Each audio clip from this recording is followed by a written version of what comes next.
Good evening friends. आज जो हम लोग चैप्टर करेंगे that is bank reconciliation statement.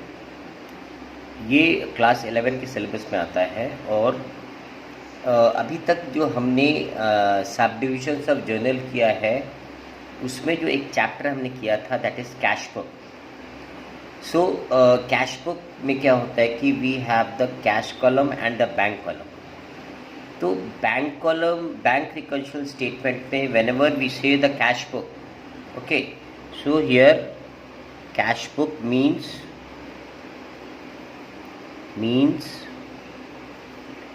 the balance of bank column.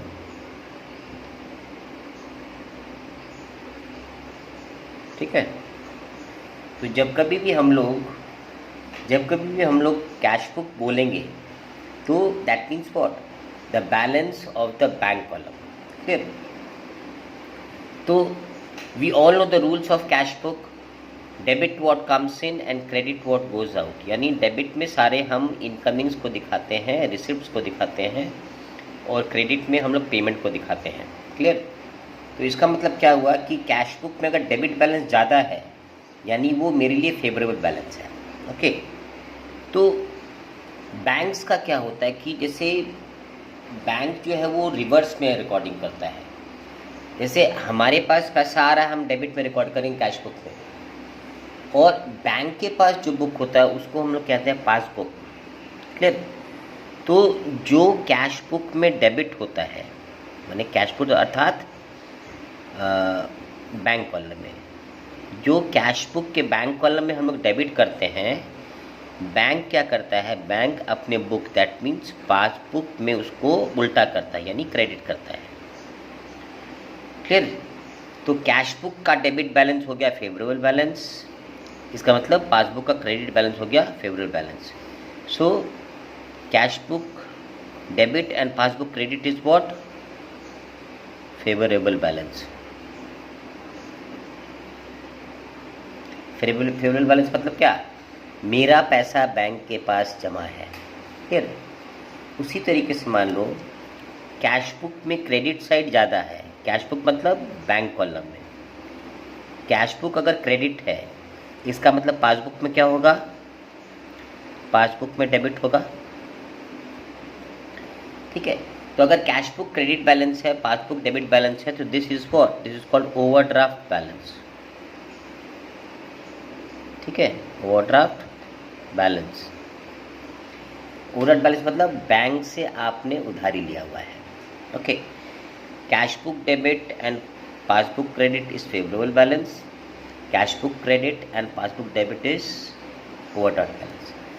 तो अभी तक के हिसाब से हम लोग हम लोग जो भी चीज़ डेबिट करते हैं कैश बुक में बैंक कॉलम, बैंक उसको उल्टा करता है यानी क्रेडिट करता है, और हम अगर कैश बुक में क्रेडिट करेंगे तो बैंक उसको पासबुक में अपने डेबिट करेगा। ठीक।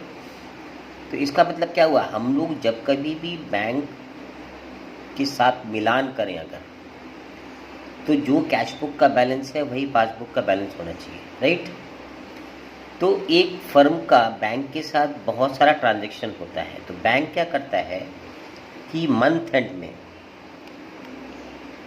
the bank sends a bank statement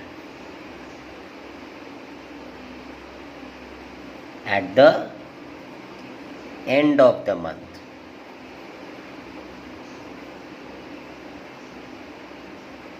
ठीक है।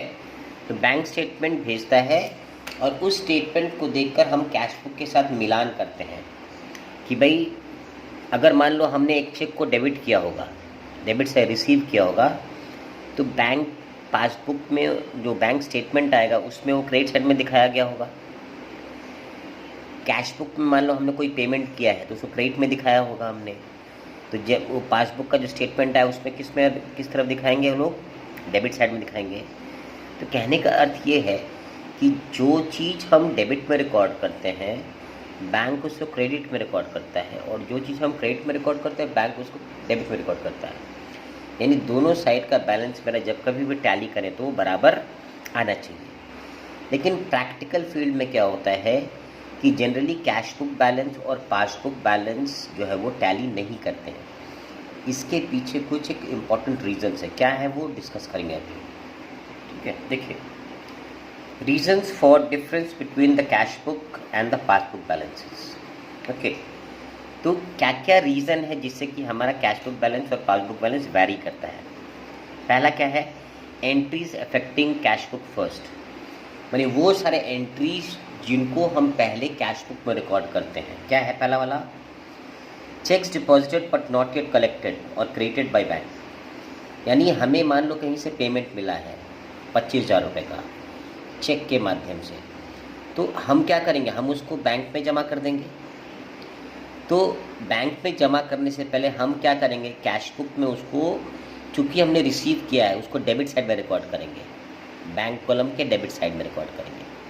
फिर मान लीजिए हमको चेक मिला था 28 तारीख को, 28 मार्च को, ठीक है, और बैंक जो अपना स्टेटमेंट भेजता है वो मंथ के एंड में भेजता है, मान लो 31 तारीख को भेजता है।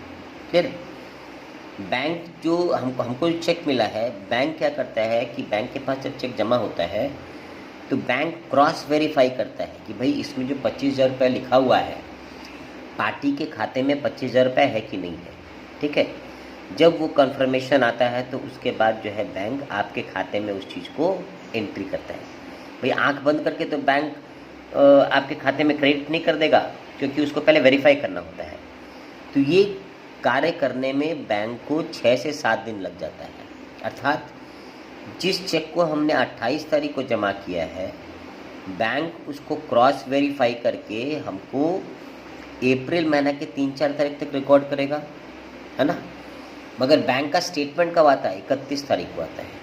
तो 31 तारीख के स्टेटमेंट में उस चेक का कहीं भी कोई जिक्र नहीं होगा, है ना। क्यों, क्योंकि बैंक उसकी रिकॉर्डिंग कर रहा है नेक्स्ट मंथ के इसको। तो इसका इफेक्ट क्या होगा, कैश बुक मेरा बढ़ा हुआ होगा, है ना। हमने चेक जमा किया तो कैश बुक में रिकॉर्ड किया था, तो मेरा कैश बुक बढ़ा हुआ है और मेरा पासबुक जो है वो घटा हुआ है। क्लियर, ये पहला रीज़न है जिससे हमारा कैश बुक बैलेंस और पासबुक बैलेंस नहीं मिलता है। दूसरा, cheques issued but not yet presented for payment by creditors. मान लीजिए हमको पेमेंट करना था और हमने 3 पार्टीज़ को चेक इशू किए हैं। एक पार्टी को हमने चेक दिया है 8,000, दूसरे को 9,000 और तीसरे को 10,000। ठीक है, 28 तारीख को सपोज। तो पहला जो 2 पार्टी है 8 और 9,000 वाला, उन्होंने तो अपना 29 और 30 तारीख को पेमेंट निकाल लिया है। मगर जो तीसरा पार्टी है, एक जो तीसरा पार्टी जिसको 10,000 का चेक दिया गया था, उसने अभी तक पैसे नहीं निकाले हैं। ठीक है, तो जब हमने चेक काटे हैं, हमने चेक इशू किए हैं, हमने तो अपने कैश बुक में तीनों चेक को बैठा दिया है, यानी 8, 9, 17 और 10, 27,000 से क्रेडिट कर दिया है।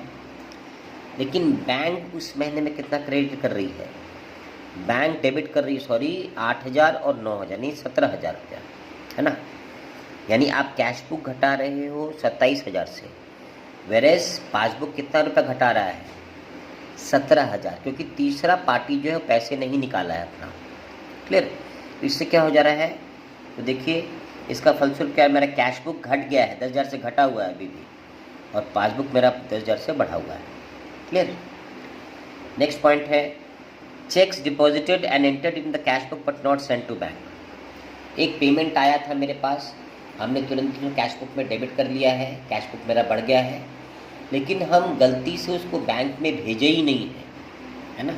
तो इससे क्या हो जाएगा, मेरा कैश बुक बढ़ा हुआ रहेगा, और चूंकि बैंक में भेजे नहीं है तो पासबुक में एंट्री होगा ही नहीं, तो पासबुक घटा हुआ है। क्लियर, उसके बाद है errors and mistakes committed by trader. Trader द्वारा मान लो कोई गलती होता है एडिशन में, सब्ट्रैक्शन में और किसी कारण से, तो उससे क्या होता है कि मेरा कैश बुक बढ़ भी सकता है, घट भी सकता है।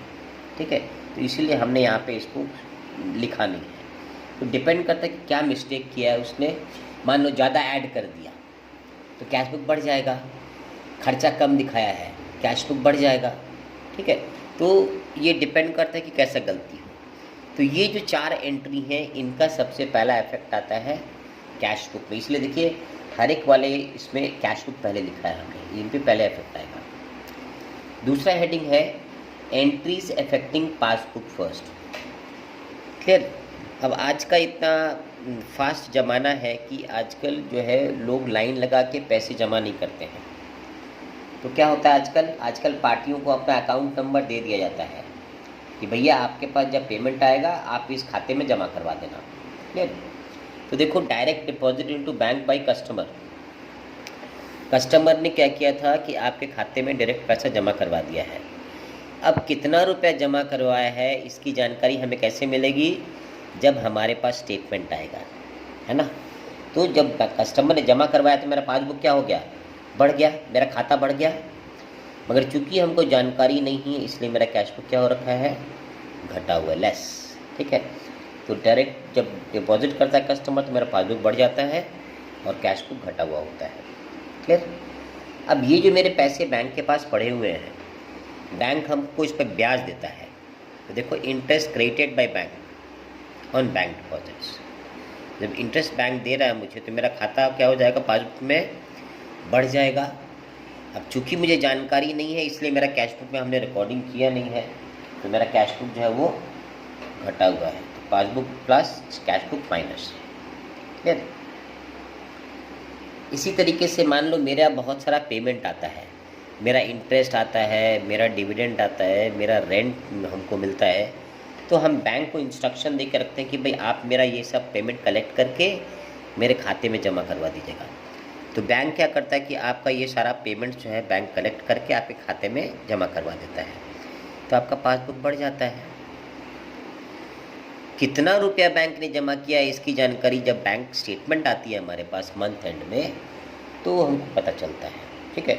उस तारीख तक क्या पोजीशन रहता है? आपका पासबुक बढ़ा रहता है और कैश बुक माइनस रहता है। ठीक। उसी तरीके से आप बैंक को क्या करते हो कि इंस्ट्रक्शन देख के रखते हो कि भैया आप मेरा ये सारा पेमेंट करके रख देना। ठीक है। तो बैंक क्या करता है कि आपका जो इंस्ट्रक्शन के अनुसार आपका रेंट पे कर देता है, इंश्योरेंस प्रीमियम पे कर देते हैं, बिल्स पे कर देते हैं, इलेक्ट्रिसिटी बिल्स पे कर देते हैं। तो वो डायरेक्ट डेबिट बोलते हैं उसको। तो बैंक हर महीना आपका ये पेमेंट करके रखता है। तो इससे क्या होगा? बैंक आपके लिए जब पेमेंट कर रहा है तो आपका पासबुक घट जाएगा।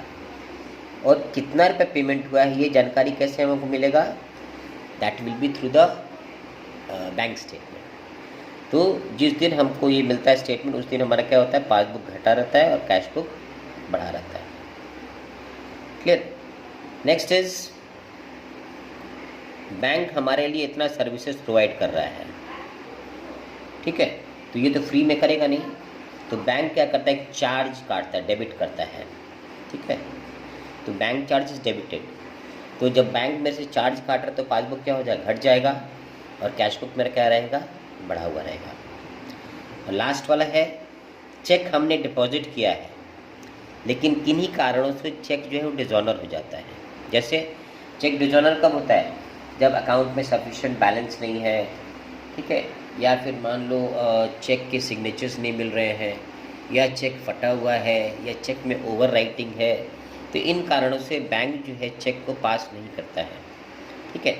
तो हमने चेक जमा किया था तो मेरा कैश बुक बढ़ गया था, लेकिन चूंकि बैंक ने उसका एंट्री नहीं किया, उसको डिसऑनर कर दिया है, तो मेरा पासबुक घटा हुआ है। अब कौन सा चेक डिसऑनर हुआ है इसकी जानकारी हमें कैसे मिलेगी? जब हमारे पास एक बैंक स्टेटमेंट आएगा। ठीक है। तो ये सारे रीजंस हैं जिससे कि आपके कैश बुक बैलेंस और पासबुक बैलेंस टैली नहीं करते हैं। अब आते हैं इसके सवाल हम लोग कैसे बनाएंगे। ठीक है। अब देखिए इसका ट्रीटमेंट हम लोग कैसे करते हैं कि अगर हमें कैश बुक बैलेंस दिया हुआ है, कैश बुक डेबिट बैलेंस दिया हुआ है सवाल, या हमें अगर पासबुक क्रेडिट बैलेंस दिया हुआ है। ठीक है। तो cash book debit balance, passbook credit balance पर क्या होता है? Favourable balance. Favourable balance. तो अगर फेवरेबल बैलेंस का सवाल होता है तो हम लोग इसका रिवर्स ट्रीटमेंट करते हैं। Reverse treatment. ठीक है। और कैश बुक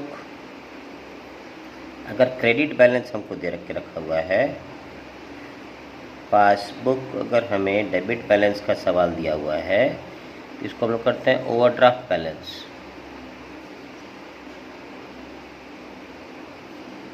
जब ओवरड्राफ्ट बैलेंस का सवाल देगा तो इसका हम लोग करेंगे सेम ट्रीटमेंट। ठीक है, अब आइए एक सवाल करते हैं, तब हमें समझ में आएगा कि कैसे हम लोग बीआरएस के सवाल को सॉल्व करते हैं। देखिए 8 नंबर सवाल देखिए, cash book show the balance of 12,500। कुछ नहीं कुछ नहीं बोला, मतलब फेवरेबल बैलेंस है। On comparing with the cash book with the passbook the following discrepancy मतलब reasons for difference were found. Cheque issue किया है लेकिन अभी तक प्रेजेंटेशन नहीं हुआ है 6,000, डिपॉजिट किया कलेक्शन नहीं हुआ 9,000, ये सारे सवाल हैं। अब इसका हम लोग कैसे करेंगे, क्लियर? आइए देखते हैं। ओके, तो पहला स्टेप क्या होता है कि हमें लिखना होता है कि बैंक बैलेंस किसका दिया हुआ है। ओके, तो हमें यहाँ पे बैंक बैलेंस दिया हुआ है कैश बुक का। इसमें हम लोग लिखेंगे bank balance as per cash book. ठीक है, डेबिट बैलेंस कितना रुपये दिया हुआ था इसमें, 12,500। ये देखिए आप कितना दिया है, 12,500 रुपया। तो हम यहाँ लिख देंगे 12,500। अब यहाँ पर हम लोग लिखेंगे ऐड, ठीक है, और 4-5 लाइन छोड़ के लिखेंगे लेस। ठीक है, अब पहला एंट्री देखिए क्या है, cheques deposited but issued but not at presented. देखिए चेक हम जब भी इशू करेंगे ना, मतलब हम लोग पेमेंट दे रहे हैं। तो चेक इशू करें मतलब चूँकि पेमेंट दे रहे तो हमारा क्या होगा, कैश बुक में घटाना पड़ेगा। तो मेरा कैश बुक घटा हुआ है, पासबुक बढ़ा हुआ है, क्योंकि प्रेजेंटेशन नहीं हुआ है। तो हम लोग क्या बताए थे कि रिवर्स ट्रीटमेंट करेंगे। तो चूँकि हमारे पास कैश बुक है तो हम लोग कैश बुक के बैलेंस को देखेंगे, है ना। तो कैश बुक मेरा क्या रखा है, घटा हुआ है, तो यहाँ पे हम लोग ऐड में लिखेंगे। क्या लिखेंगे हम लोग, cheques issued but not presented. ठीक है, अमाउंट कितना रुपया है, 6,000 रुपया। अभी इनर कॉलम में लिखेंगे, क्लियर। फिर है चेक डिपॉजिट पर नॉट येट कलेक्टेड 9,000। उस तरीके से चेक डिपॉजिट किए हैं तो हम लोग किस तरह दिखाएंगे, कैश बुक के डेबिट में दिखाएंगे, क्योंकि मेरा कैश बुक बढ़ गया है बैलेंस। तो कैश बुक बढ़ गया है तो हमको रिवर्स ट्रीटमेंट करना है। तो यहाँ पर क्या करेंगे हम लोग, लेस में दिखाएंगे। क्या दिखाएंगे, checks deposited but not collected 9,000 रुपये। ठीक है, तो हमको ये देखना है कि जिस किताब का बैलेंस दिया उस किताब में पोजीशन क्या हो रहा है। फिर देखिए bank paid insurance premium 5,000। Bank आपका इंश्योरेंस, देखिए बैंक जो भी काम करता है उसका इफेक्ट आता है पासबुक में, और हम जो भी काम करते हैं उसका इफेक्ट आता है कैश बुक में पहले। तो चूँकि बैंक ने पे किया है तो मेरा पासबुक क्या हो गया, घट गया है, मगर कैश बुक क्या हो रखा है, चूँकि एंट्री नहीं होती कैश बुक बढ़ा हुआ है, तो कैश बुक को हम लोग घटा देंगे। ठीक है, क्या लिखेंगे, insurance premium paid by bank. ठीक है, 5,000 रुपया। क्लियर। नेक्स्ट आइटम देखो क्या है, बैंक चार्जेस। बैंक ने चार्ज काटा है तो मेरा पासबुक घट जाएगा, क्योंकि बैंक ने किया है पासबुक में घटाएगा, पासबुक घट जाएगा, कैश बुक बढ़ा हुआ है तो कैश बुक को उल्टा कर देंगे, क्योंकि मेरा कैश बुक का बैलेंस है। तो बैंक चार्जेस डेबिटेड 300 रुपये। ठीक है, उसके बाद देखिए डायरेक्ट डिपॉजिट बाय कस्टमर 8,000 रुपया। एक कस्टमर ने मेरे बैंक खाते में डायरेक्ट डिपॉजिट कर दिया है, तो इससे क्या हो गया, मेरा पासबुक बढ़ गया, कैश बुक घटा हुआ है। चूँकि कैश बुक है इसलिए कैश बुक को बढ़ा देंगे। ठीक है, क्या लिखेंगे हम लोग, डायरेक्ट डिपॉजिट बाय कस्टमर, 8,000 रुपये। क्लियर। इसके बाद है इंटरेस्ट और इन्वेस्टमेंट कलेक्टेड बाय बैंक, 2,000 रुपये। बैंक ने हमारे लिए इंटरेस्ट कलेक्ट किया है, कलेक्ट करके हमारे खाते में जमा करा दिया है, तो उसका इफेक्ट क्या होगा, मेरा पासबुक बढ़ जाएगा। पासबुक बढ़ जाएगा तो कैश बुक क्या हो रखा है, घटा हुआ है, तो कैश बुक को बढ़ा देंगे। Interest on investment collected by bank, ठीक है, कितना का था, 2,000 रुपये। ठीक है, ये सारा एंट्री हो गया, इसको जोड़ के बाहर निकाल देंगे। 8 6 14 2 18 16 जोड़ देंगे इसको, 28,500। इस तरह इसको जोड़ देंगे, 9 का 14,300। क्लियर। अब इसको माइनस कर देने का इससे, तो 200 इधर आ गया, 8 में से 4 गया 4, 2 में से गया 1, 14,200। तो चूंकि हमने सवाल स्टार्ट किया था bank balance as per cash book, तो हम लोग अंत में लिखेंगे bank balance as per passbook. यहाँ डेबिट था, यहाँ पर क्या हो जाएगा, क्रेडिट।